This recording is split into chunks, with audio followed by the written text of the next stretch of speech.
Welcome to Crypto Talk Radio, the podcast for everyday investors like you. Visit us on the web at cryptotalkradio.net. And now, here's your host, Leister. Thank you for that, Bailey, and welcome everybody out there in Crypto Talk Radio, found at cryptotalkradio.net. You've heard of jalopies and the noise they make. Let me introduce my Rocket 88, although my car is nowhere close to a Rocket 88. It does not have one wing in the back, does not go and cruising along the highways, but it's a pretty good car for what it is. I think it's a great car. I got a quick snippet for you, and this is to refresh on things, as I said before, at cryptotalkradio.net. If you're new, by the way, welcome. My name is Leister, and I'm refreshing for everybody who's not new, who heard me say the show will move to once a week for the foreseeable future. I may shift back. I haven't decided yet.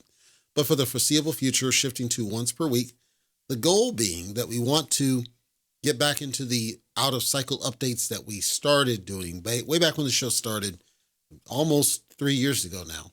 We were doing out-of-cycle updates, and I stopped doing it because we were doing the 2 per week episodes on the main show. So we're going to do the once per week and kind of play it by ear, see how that goes, but get back into the out-of-cycle updates with the intent being that we'll give more information that is pertinent and relevant, even if it's not necessarily up to date, up to the minute, because we're not a news service, right? We just want to cover what we think is worth your time. So we're going to try that, see how that works. Second, my room is renegotiated. It was painful. I'm still sore, but the room's renegotiated. What that means is that the desk I'm recording on now faces the studio that was intended for recording video.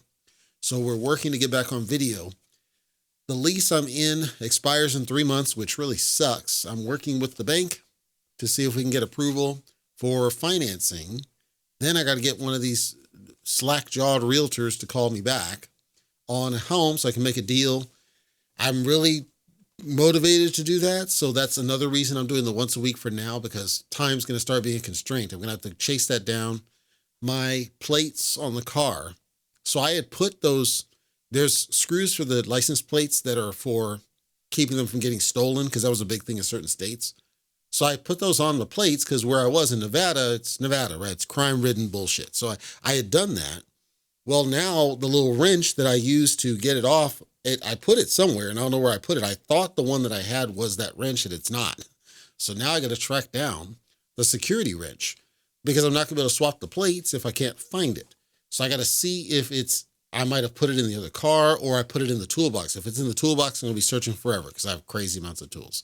So I'm not looking forward to that, but I am going to be working to get the video set up, doing some dry runs, make sure it's clean. And if everything's good, we'll be solid. And then I got to figure out the schedule for getting back on the video side.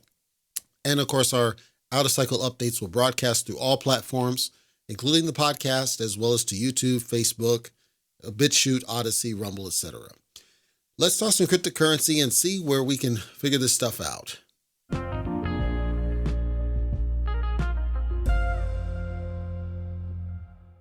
Coindesk.com. Let's zoom out to the month chart, and I'm going to start with Ethereum. And I'm starting with Ethereum for no other reason than Bitcoin's interesting, and I want to leave it for last. I say the best for last. So on Ethereum, then major dip down again, dropped as low down very most recently as like $3,400, currently at just shy of $3,600. So a low within the last day of $3,500 to just shy of $3,700. So I think with Ethereum in particular, what's really happening, because I was looking at some of the buy pressure across the board, and I noticed that there's certainly buy pressure on like Base, the garbage chain from Coinbase. There's still pressure on Solana for sure. There's a little bit of pressure on Avalanche. So there's certainly buy pressure. The total market cap's $2.6 trillion as I record it. So the buy pressure is there, but I think catfishing is continuing.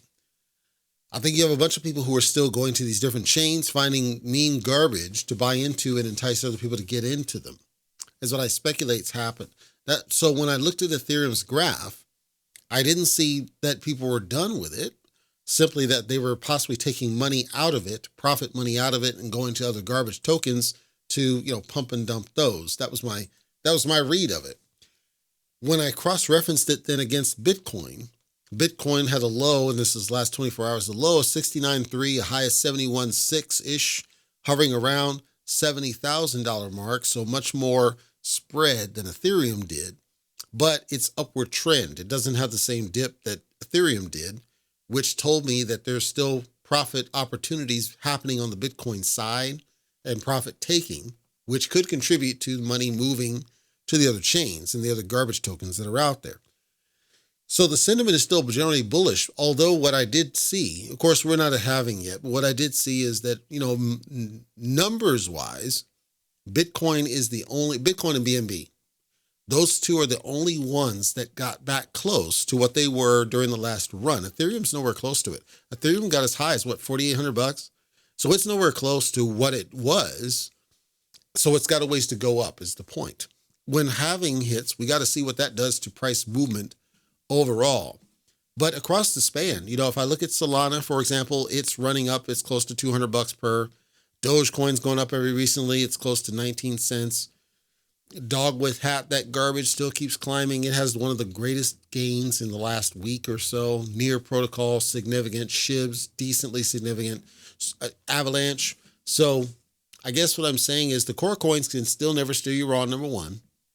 Number two, there's certain key projects that are standing the test of time with this run. And if you look at the ones that are consistently green, there's a strong pattern to them. They are the blockchain, coins, the ones that drive the gas. They're the ones that stay consistently green.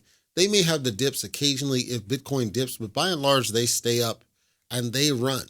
So that's where the profit really can be. And again, BNB is the only one that even got anywhere close to what its strong potential could be.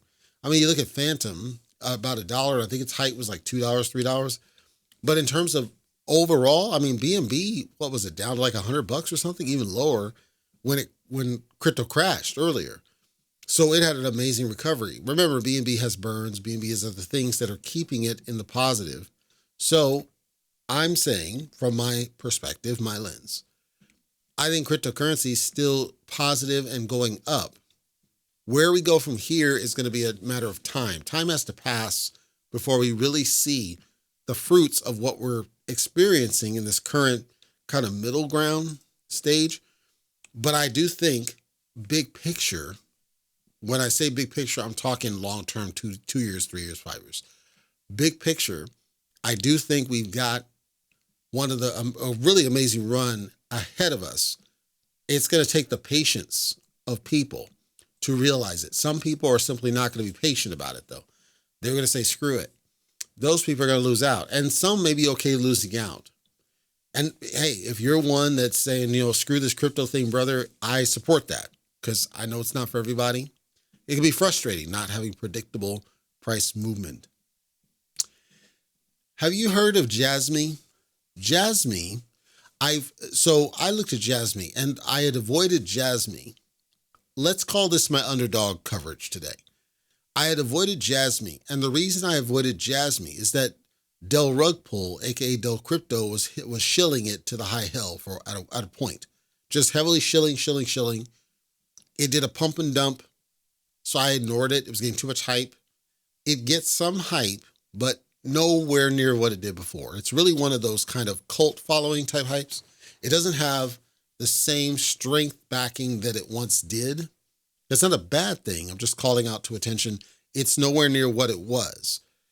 So Jasmy is based out of Japan, and they were trying to create a technology-based cryptocurrency. So it's based on, if you think of, your smart lighting, if you have smart lighting, or smart garage, if you have a garage that you can control on your mobile phone or something. Anything that is a smartphone, smart app driven something, this is referred to in technology as the Internet of Things. It's the idea that you can have some sort of a device that is connected and you can control it, and you basically using the internet to power it. Scheduled sprinklers, or all these different things that are designed to enhance our lives. Internet of Things, that's what Jasmy, that's what they propose to be backing. They're saying that we want to be the Internet of Things, but for cryptocurrency supporting this. using blockchain technologies. And so it's always had kind of this backing sentiment of future potential to it, that something's going to be made of this and it's going to be the next thing, the next big thing. And Japan has largely been at the forefront of what that means. Recently, news came out that Panasonic, which Panasonic, of course, is a very well-known company. Panasonic has a smaller arm to it called Advanced Technologies. And what they want to do is build a platform around personal data. The personal data, what the thought is that you should have control to access to your personal information in a kind of locker concept. The locker concept is that you can provide keys to your personal information by way of this locker. Where could this be used? What's a potential use case? First of all, let me just clarify. The government's not going to use this. They're going to stick with their legacy garbage of making you bring in a physical copy of your birth certificate, or if you're an illegal immigrant, not require it. So this is not going to apply to the government space. It never will. This would only be on the private sector. So right there, it's going to limit its velocity. Internationally, I think this could take off. The analogy could be, as an example, you need to apply for a job. As part of a job application, let's say that they want to go ahead and bring you on. You got it. We're ready to hire you. There's a bunch of things that they need to collect from you. They need your name, they need your address history, your social security number, your birth date, et cetera, and so on. The thought is, well, rather than having to fill out all this paperwork and do all this screening and do all that stuff, what if you could simply provide access to your personal locker securely? They don't get access to the specifics of the data. They get access to unique codes that are provided to just get back to the decision that they're looking for. So as an example, often you'll see for job applications and job screening, they want to know, that you've lived in the same place for more than 2 years or something. Well, that's all numbers, right? So the address history would need to expand past 2 years. If you needed to understand somebody's bank account and you need to understand the amount of money in the bank account meets or exceeds a certain threshold, that's a true or false condition. So you could theoretically query this locker without getting access to the specifics of the money, just to ask the question, does this person have at least $15,000 in the bank? Yes. Okay. Does this person have a criminal record? No. Okay. Does this person have a college degree? Yes. Okay. Right? It's just answers to the questions they really want. See, today, they go to the details to basically violate your privacy, right? Because if they wanted to know about the college degree, that's a great example. They have to ask you about the school. They have to ask you the type of degree. They have to ask you your start dates, your end dates. And then they contact the school, usually electronically, but they contact the school and they ask the school to verify those sets of information. Well, they already have the data. They already have breached your privacy. The alternate that's being proposed conceptually is, rather than violating your privacy, we could simply answer the question for you. You don't need to contact the school. We have that knowledge baked into your locker that we just need to ask the question. Does the person have a college degree? Yes. Did the person attend this school? Yes. These are all just simple data points to answer the question. I like it for a different reason. I like it because it gets them down to what they're really trying to do. I went through a situation, this was years ago before I started working for myself. Job screening is nowhere near what it used to be back in my day, right? So people listening to the show, they're either my age or younger, statistically speaking. So if you're my age-ish or older, you know what I'm about to describe. Way back yonder, it used to be you'd pull out the newspaper, usually the Sunday, and you pull out the want ads, classifieds. And you would look for a job and it would say something to the effect of, help wanted, we need something, fax your resume to X or email your resume to Y or call us at Z, right? It's simple. So let's say it's a call. You call somebody, I'm interested in the job. Can you tell me about it? They tell you about it. Can you come in? We do a quick interview. They may or may not ask for a resume, but they really jump to the interview process. Faxing the resume, you fax the resume, somebody calls you off the resume or email, right? Over time, this started to evolve where they started working to exclude people. So instead of, we really want to talk to you, it became, we really don't want to talk to you, but we kind of have to hire somebody that we really want, and became discriminatory. Because now You're forced to do it online. And I know some people are like, well, why would you want to do it in paper? I don't. What I want is that I can email the resume, human looks at the resume and makes a decision. Instead of, well, you got to fill out this application. It's 12 pages long. It asks all the same questions. It's already on the resume. So you're duplicating work, but they still require you to do a resume anyway. If it doesn't meet these certain keywords, the computer will auto reject you. That's what I don't like. When at the end of the day, the whole point of the application is really answering questions. They want to know that you have 5 years of work history. They want to know whether you have a college degree or not. They want to know whether you live locally or not. These are just simple yes or no answers that could be determined by some sort of a system based on the data. So they don't need to see the data. Now it's once and done, right? Imagine a world where your work history just gets put in your locker as you work. So the locker becomes your resume with additional data, and it can then answer these questions that are asked as a simple computer exchange of knowledge. Then it drives a decision, then they talk to you. Some people are freaked out about that. It's like, yes, you're taking the human out of the equation. In some cases, that might actually be preferred because remember, the more humans you have in there, the more bias, unconscious or otherwise, you have. So I like the concept of not having to duplicate the same data from your CV or your resume. I like the concept of getting to the basics of answering the questions so we can get past the nonsense. I am a little bit hesitant about the potential for misuse and the fact that the government's not going to use it because they're the ones who really need it. If we're talking about getting past some of this, think about it. If you move to another state and you're trying to get a driver's license, you got to send a physical copy of your birth certificate every freaking time. They can't just electronically query the birth certificate data from your state because the states don't talk to each other. That's what I'm talking about. The government's not going to use it to really improve theirs. They're the ones that need it. So that's kind of disheartening. But at least it's a step in the right direction, and it's a positive thing for times to come. If you're in WorldCoin is the garbage I talked about some time ago. If you're in WorldCoin, you may have seen some price dips. The price dips are because Portugal recently put a 3-month ban on data collection shortly following what Spain did, banning the collection of biometric data for 3 months. It applies because they want to do an investigation of what's going on. They're basically saying you're not going to be scanning people's eyes, you're not going to be scanning people's face. That's the scope. So they don't care about fingerprints and that. They care about your eyes and da-da-da. The reasoning behind this is, number one, they're not doing any sort of age vetting or verification. So they're not vetting that somebody is truly 18 or older, number one. Number two, GDPR. If you don't know about GDPR includes, it's a regulatory framework that includes protection of your information. And you have right of refusal. You can say, no, you're not going to do this. So you may go to different websites and they'll have some sort of a banner that says you can opt out of XYZ. That was driven by GDPR. Even if you're not overseas and you're in the United States, it's easier for companies to simply apply the standard across the board. So we all get that same prompt. Cookies, same thing, where you can opt out of optional cookies. And by the way, I do recommend you do so.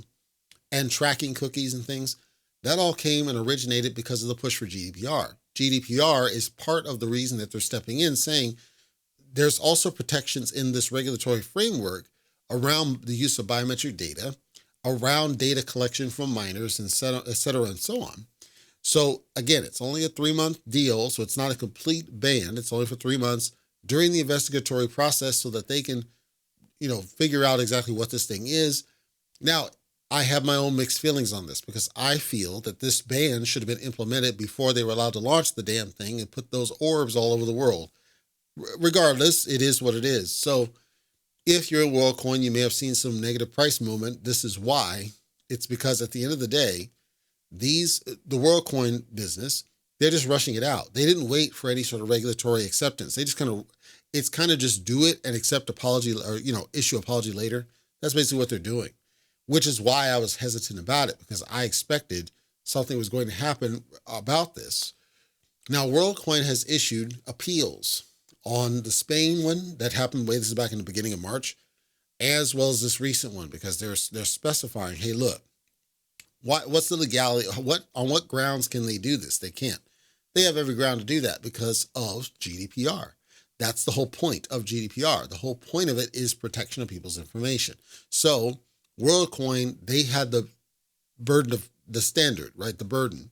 They had to prove that they were protecting people's information. They can't just say it. They have to prove it. There was no age verification process that was found. That's what triggered the whole business. They went after the age standard when they were going after these guys.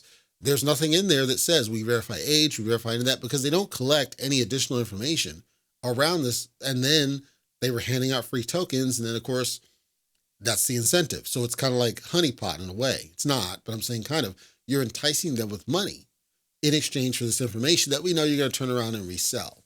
That's what's driving that whole business. Now, I'm going to close out by saying a couple of different things. I think I said before that cryptocurrency is a different spot now. It's nowhere close to what it was before. It's a way different world. It's a way different feeling. And there's a lot of positives. There's also a lot of negatives. The one constant that is truly there, we see that at the end of the day, cryptocurrency is really now around trending. It's around things that trend. It's around things that they're trending. They are popular for whatever period of time. They're whatever. I think there's a downside to focusing on this, where you're just taking a trend and kind of running with it. I understand why they are doing it, but I don't agree.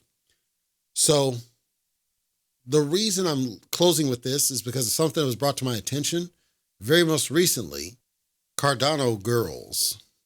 If you're not on social media, you have no idea what that is. If you're on social media, you may still not know what it is. So I've been unreasonably bullish on Cardano, and I can't explain why.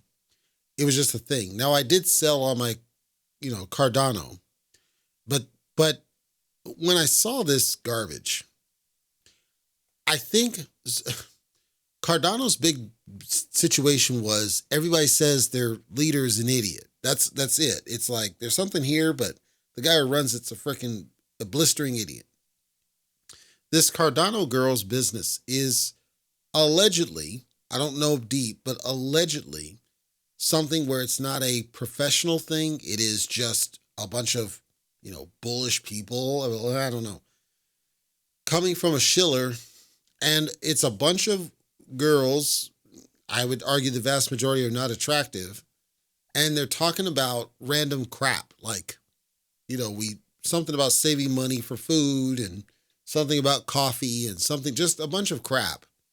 And it's ostensibly trying to poke fun at the lack of women in cryptocurrency and that more women are getting in cryptocurrency and an attempt to appeal to those girls. I don't see that that's going to be effective.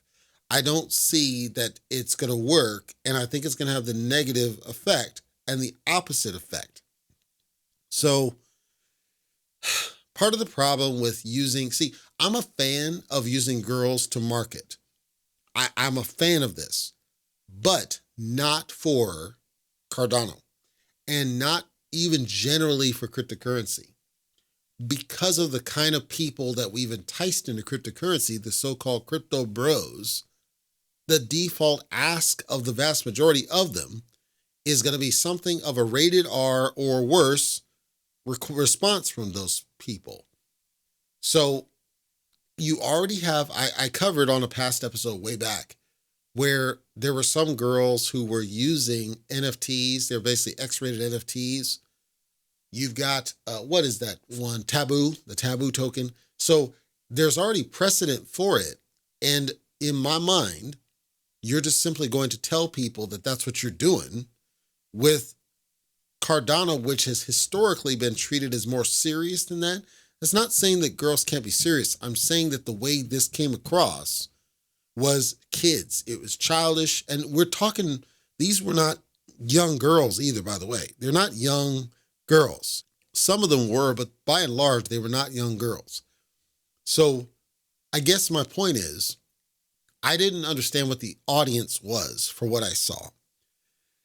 It seemed like a desperation thing. It seemed like just something, well, let's just do something for the cool kids instead of, how about we sell what business value Cardano can have to a mainstream audience using a diverse set of actors and actresses instead of just a bunch of girls, one of which under a sheet. Like it was, I don't want to say offensive because that's extreme.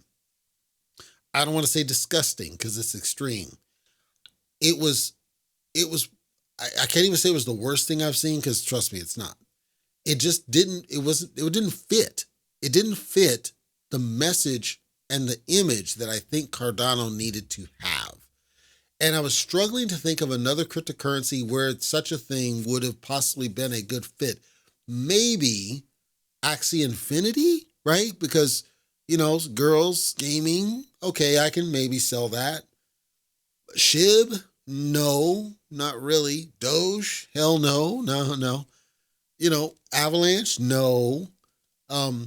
Decentraland, yeah, gaming, once again. Other than that, I was struggling. I'm like, who is the real target for this crap? So I guess the message, there's no call to action, but the message on this, I guess the kids like to say cringe. That's a good word for it. It was cringe. It was, I understand the desperation. Cardano has sucked at selling the mainstream. Mine is, this ain't the way to do it. And, if you want to get this thing going, there's better ways to have done that than what I saw. And I think it really goes around, well, what do you do? Or what will you do? Because right now you haven't done anything. And the level of silence, I think, hurts the project more than what they did. And I stress, I can't say that Cardano, the project, supported that or sponsored it or any of that. I know an influencer said something, did it, they led it. But were they initiated by the project team? I can't say that for sure. Cryptocurrency in general suffers from marketing. They all suck at it. And I understand. But I think this was not the worst I've seen, but it was up there. And I was so taken aback by it. Like, you think about Doge. Even Doge comes across as more relatable to a mainstream than this crap. Doge, which doesn't do anything. Anyway, I struggle, I struggle. I said I don't trade cryptocurrency to get rich. That's not why. I trade it because I'm intrigued. But this doesn't intrigue me. This doesn't interest me. This isn't what I want to see. I don't want to see this crap. I don't want to see kids that say the word Jeet, say the word keck and all that crap. I don't want to see telescam. I don't want to see that. I want to see serious Could you imagine Tesla stock and they just put a bunch of girls up there talking about random garbage like coffee and crap? No, it's not right. Paris Hilton's project was not this corny. Paris almost cussed. Paris freaking Hilton's stuff. She has NFTs and stuff. I did an episode of her a while ago. Her stuff wasn't this cringe. Paris freaking Hilton wasn't this cringe. That's how you know we've lost the plot. When you've even got Paris Hilton coming across as more credible than what this is doing for a project that should be more than what it is. Cardano should be more than what it is. I'm really disgusted. I'm done talking about that. So I'm also, just so people know, I've learned more about price impact. This is my 101 closure. So price impact is where the transaction you do, buy or sell, is going to impact the price, either up or down. So if I'm selling, it's probably going to impact the price down. If I'm buying, it's going to impact the price up. Price impact comes when the amount of transaction exceeds what the pool can tolerate without a shift in the price in order to, rebalance itself. Essentially, that's what we're talking. There's a couple of projects that I was in where I was able to influence the price, and it's kind of fun. It's like puppets on a string. You're doing things that influence the price of the project. And there's one that I'm doing right now, And it's interesting, it's like it's me against the Bears, baby. These guys and get ladies, whatever, they're committed to selling, but they don't have enough supply to offset my purchases. So I've just been buying and buying and buying. I'm at the point now that I hold a quarter of supply, total supply. But here's the trick. This is a Solana token. On the Solana chain, anybody can actually burn tokens. And by burn, I don't mean like Ethereum BNB where you just transfer it to a dead address. I'm talking burn, true burn, where it destroys the tokens, takes them out of, they don't exist. Anybody can do that on the Solana chain. In fact, it's the only way that you can burn is to destroy tokens. So now I've done buys and buys and buys, and I get to a point, and then I'll do a burn of a little bit and a little bit. So I've already burned essentially a fifth of the supply myself. And I'm watching the graph and I'm raising the floor because I have, at this point a quarter, but it was a fifth, but now it's a quarter because of constraint. And then the liquidity pool has what used to be a third, but now it's almost half. And so now I'm just watching the floor go up. So as these jokers keep selling, their sales aren't having nearly as much impact. But my buy brings the candle right back up to the top. It's fun. It's fun watching this because my hope is I can entice, because it's going to show up on like Dex Screener and, all these other scanners. My hope is I can entice, okay, this guy just stays in the green. He won't give up. And if I can cause enough of a run, then it'll, kick and go on its own, and I can gradually sell out without killing the project, right? And recoup my investments. That's what I hope to do. And then if I can master doing that, I'm going to start doing that on Solana projects because now I can burn. So now I can influence the supply and, manipulate the floor of it and possibly help some of these projects who otherwise suck at what they're doing, but there's nothing fundamentally wrong with it. It's just that maybe they didn't do good marketing, maybe they didn't heavily shill it, whatever, and help them maybe go on a run and then make a little money on the side. So that's where I'm having fun with it while I ignore that garbage with the Cardano girls, is I'm over here influencing prices of tokens by burning, actually destroying token supply and having a good time doing it and watching the graph completely blow up every time I do a trade. This is fun. This is really fun. This is what I wish we had during the 2021 with this. That's why I wish Ethereum had that function where we could affect the token supply. Because, geez, you think so many projects that just had way too many, quadrillions or whatever, and we could have helped those projects succeed. There's still projects out there now that have too much supply, and we could help them succeed if they had a true burn, not the transfer to dead. I'm talking a true destruction. It's fun. So that's what I'm doing. Meanwhile, I'm going to go and get back on this Deerfield Chronicle and relax a little bit. Take care. Be safe. Don't gamble, please.